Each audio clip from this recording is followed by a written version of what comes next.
loin des tensions politiques, de la guerre ou des pandémies qui ont occupé les pays européens ces derniers mois, CIST pour une raison bien plus agréable qu'Emmanuel Macron a retrouvé son homologue italien ce mercredi à Paris. Les deux hommes ont en effet assisté à l'inauguration d'une exposition au Louvre célébrant l'union des deux pays.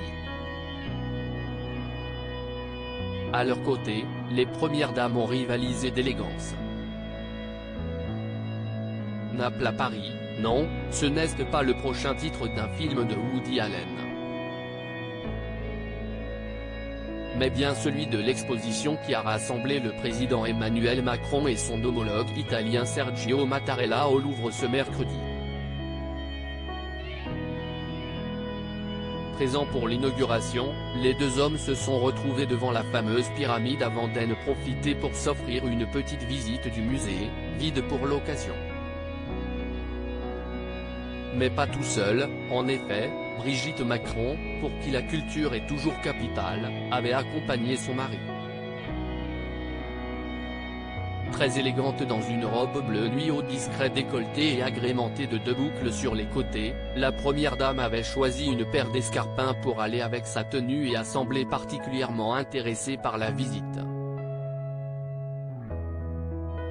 Une visite qui s'est également déroulée en présence de personnalités politiques comme Laurence Parisot, mais surtout de celle qui est considérée comme la première dame italienne, Laura Mattarella. Une femme au profil particulier, à 56 ans, celle-ci a en effet la particularité de ne pas être la femme du président. Mais sa fille, une fille très engagée, est née d'une fratrie de 3 enfants. L'avocate assure les missions d'une première dame depuis plusieurs années aux côtés de son père, notamment depuis que sa mère Marisa Chiasis est décédée en 2012. Il faut dire que la quinquagénaire a grandi dans un univers très politique. Son père a commencé sa carrière dans les années 80 et a été notamment rapidement ministre tout comme son grand-père Bernardo. Son oncle Pierre Santo, quant à lui, a été assassiné après avoir été nommé président de la région sicilienne.